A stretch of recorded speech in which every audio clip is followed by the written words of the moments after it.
Hi, everyone, and welcome to another book review. Today, I'll be talking about 0 to 1 Notes on Startups or How to Build the Future by Peter Thiel with Blake Masters.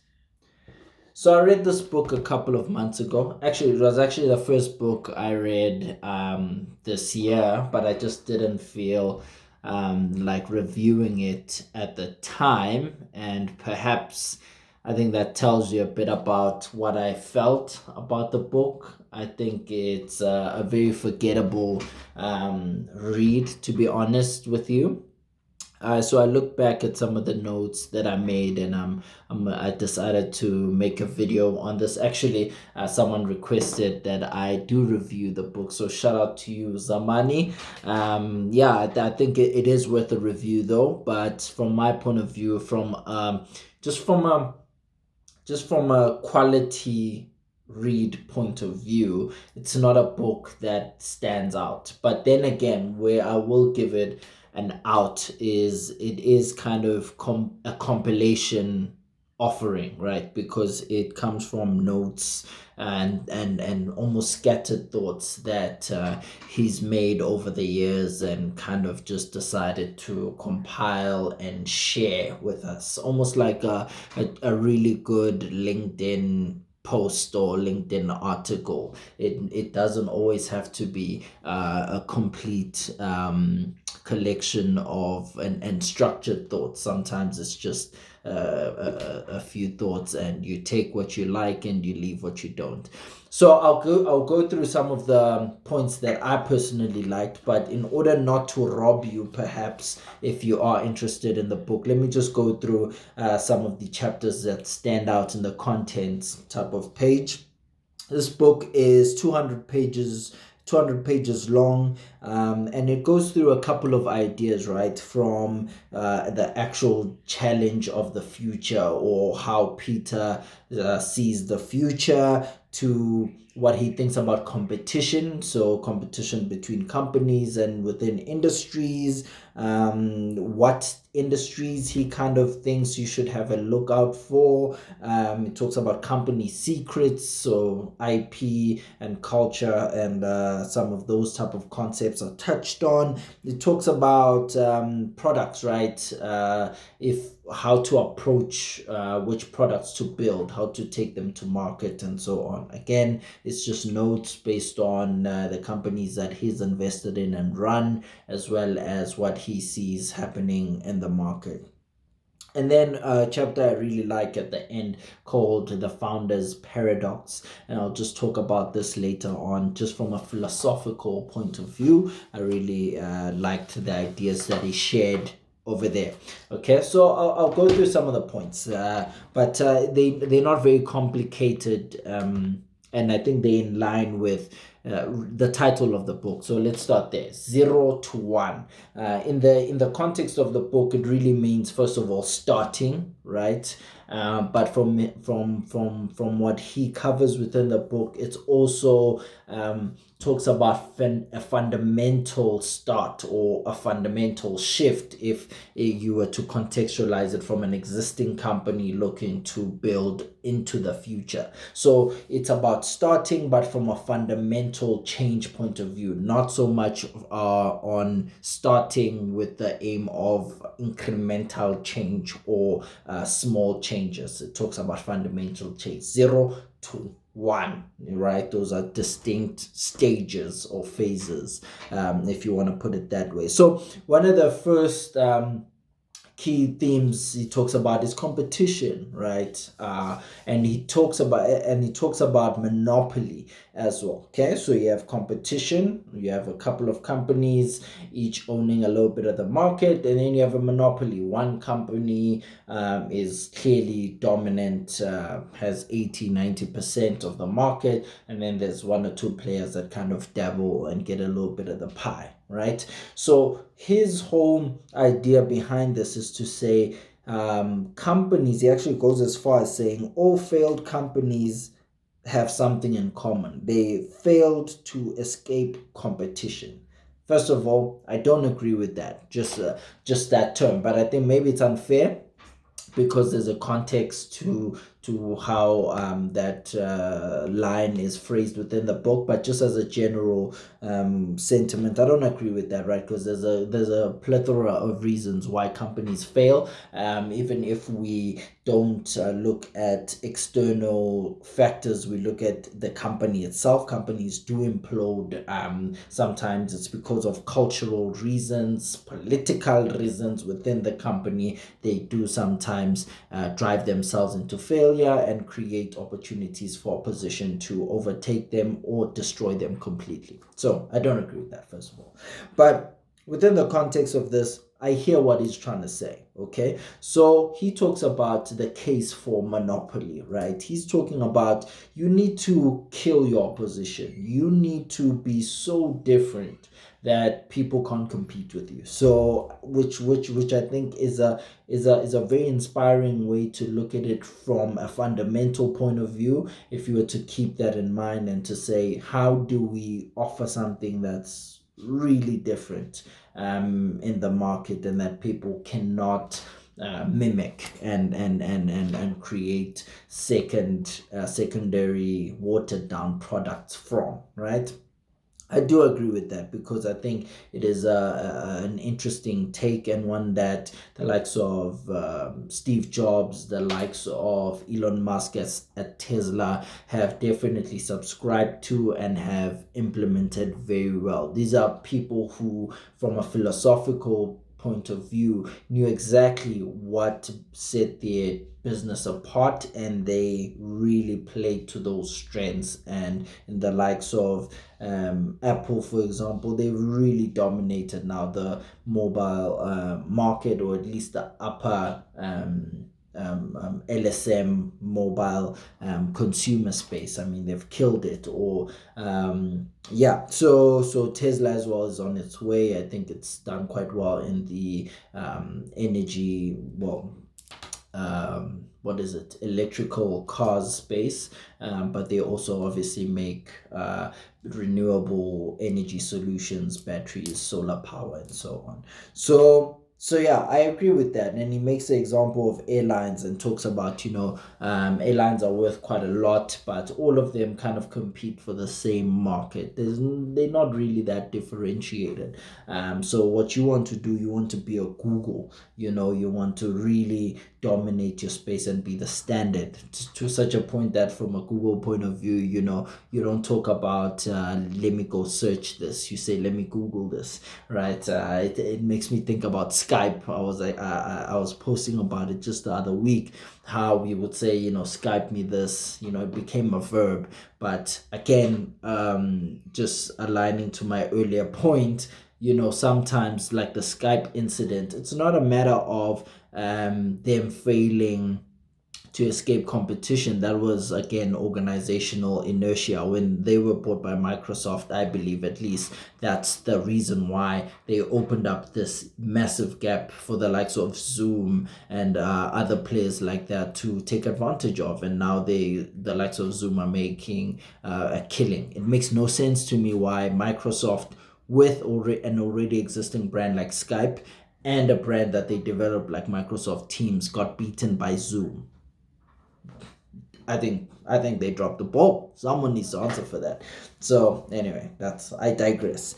So yeah, that's 0 to 1 perspective. You have to be differentiated. It says here, if you want to create and capture lasting value, don't build an undifferentiated commodity business. And I agree with that because if you build a undifferentiated, or at least a slightly differentiated commodity product, you're always playing in the red ocean, right? You're always competing on price and things like that. It's just a messy business. But when you've really structured your business around innovation and differentiated products, then you always have your own space within the market where no one can touch you. And he says here, monopoly is not a pathology or exception. Monopoly is the condition of every successful business. So as you can see, he takes it to a really extreme point where he says, no, monopoly is the desired state. It's not and because monopolies are usually stigmatized, and companies that have monopolies are kind of seen as these corporate bullies or whatever. But it's very clear then his stance on monopolies as a state that every company should look to be in. Everyone should look to have their own little monopoly in their corner. And you can be the judge of that if you think that's healthy or not. Let me know if you disagree or not. And then he makes a really good analysis and example on the topic of scaling up. I think this is more for the business who are existing and are looking to build the future, as he says it, right? He makes the case and the example of Amazon, which I think is the greatest example in this case, right? Because let's look at the 90s or early 2000s when, Amazon was kind of starting up and gaining some traction. Amazon initially, right, was known as a company that's solving the issue of books, right? They are looking to be this online library where you can find any book.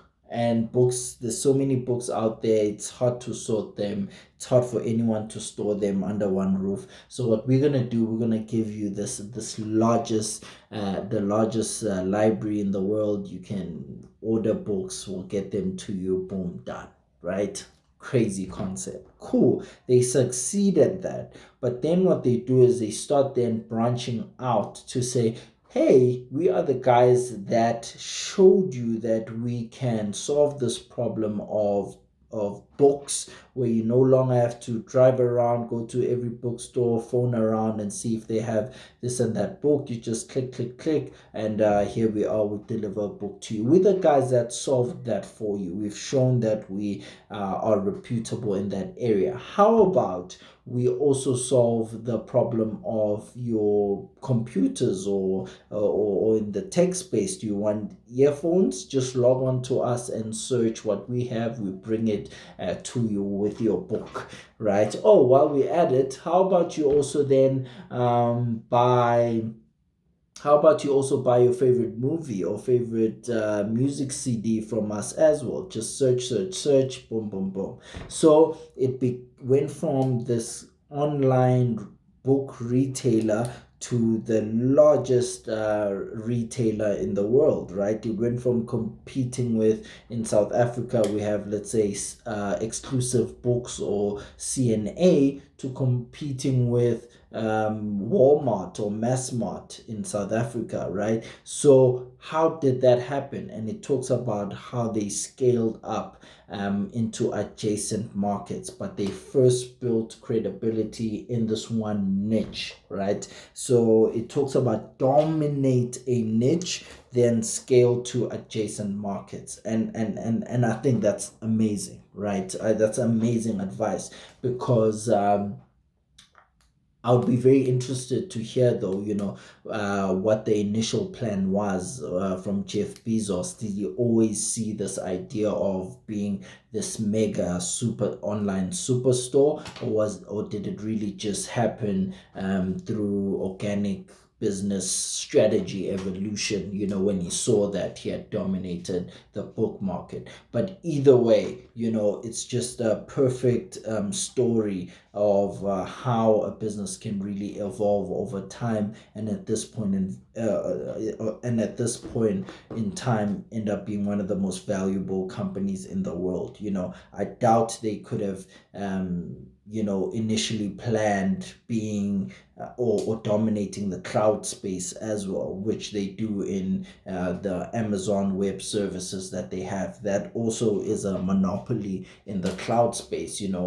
Azure and what's the other one? Azure and Google only have negligible percentages within the cloud space. AWS, from a public cloud point of view, is the dominant force because they were the first mover. So funny though I say that about first movers, because in the book he actually makes the case for last movers, and thinking behind it is that look at what everyone else is offering and then come in with a super differentiated product.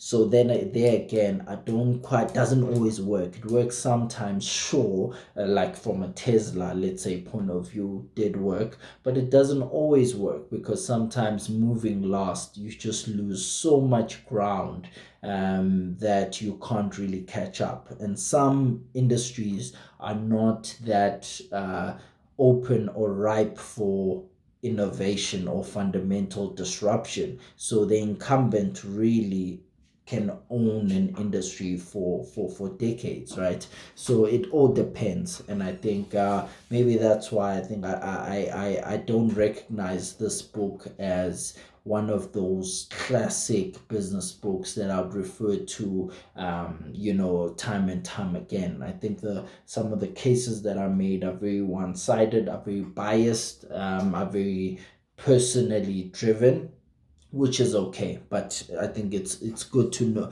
it's important to differentiate a book that is researched and really looking to make a hypothesis based on considering a number of facts or a number of opinions and then presenting a case, and one that really comes across from a personal point of view to say here's what I've seen, here's what I think, and here's the and making the best case for that, right? And I think this falls under that latter description. I might be being a bit tough on the book, but from my point of view, yeah, that's how I feel. Okay, so and then he talks about the analysis of bubbles in business, and the two that he makes are the 2000 or early 2000 internet bubble, as well as now the kind of clean energy bubble, if there is such a thing. I don't think it's that big, but compared to the internet one. But he talks about how now everyone obviously is on some environmental tip. Every company is trying to show how green they are and so on. And he talks about the entrepreneurs in that space and how some of the valuations don't make sense. They are almost driven just by the consciousness around the need for greener energy solutions instead of the quality of the product. And I agree with that, because that's the issue in a bubble, right? Because the craze contributes to the valuation of the company and not exactly the value that that particular company brings to that industry or to that craze, right? So he talks about being on the lookout for that from an investment point of view, but also if you're starting a company, let's say in a space like that, you have to be very cognizant. You can't just be all branding and no product. Always ask yourself those tough questions to say, is there value in this, first of all? And number two, am I offering more or better value than any of the people in my space? Then go from there and say, okay, now I'm building a business because I really believe in this product, really believe in what we're doing, and boom. Okay, so yeah, that's what he talks about there, the bubbles. And then oh yeah, and then I made the note of saying, we see like with the Uberization of everything, like look at WeWork, for example, with that huge valuation, but it never really came into fruition because there were always flaws and holes in the entire business case. When you look at the financials, they were bleeding money, even though the evaluation was in the billions, and they were said to be this new innovative company. But really that came with the Uberization of everything. Everyone saw Uber, everyone sees Airbnb. So if you come up with, I'm the Uber of this, everyone just kind of buys it because they're looking at what Uber and what Airbnb managed to do when nobody even thought it was possible. So he talks about how dangerous those type of spaces can be. And then talks about the founder's paradox in the last chapter. And I think it's fitting that it puts it last, not because of how unimportant it is, but because of, I think, how much value it has as a lasting thought, right? And I'm gonna expand it a little bit more, because it's not just founders of companies that go through this, but I think it's just really like a success tip, right? Because he talks about how if you want to be a founder, you have to know how to walk the line and understand the responsibility that comes with that. Talks about how some people just want to be, celebrated and kings, really, but don't understand that if things go south, your head is the first on that chopping block. And so that's kind of the founder's paradox of saying it's almost like this game that you can never win, because take business, there will always be ebb and flows. There'll always be this new company. You might have a winter where your finances or financial statements don't look so good, but everyone's gonna pin it on you. Now's the time where everyone's gonna, expose your every shortcoming, blah blah blah blah blah blah blah, blah. Yeah, this founder, this that, and then you become the scapegoat, kind of like the WeWork example, right? It ended up being I the CEO, and they ousted him, and but the company is kind of still in no man's land. So it's just that tip, almost like a warning. There's quite a really nice line that he says. There he says, all kings are gods on earth, and all gods are murdered kings, right? So it's an intense line, but it really gets the point across. And there's a nice song by Jay-Z that I like. It's called Most Kings. Google it or YouTube it. It's a really nice song, and it talks about that same idea. Most kings get their heads cut off, and it almost talks about the inevitability of getting your head cut off, right? So when things go south, everyone wants someone to blame, and guess what?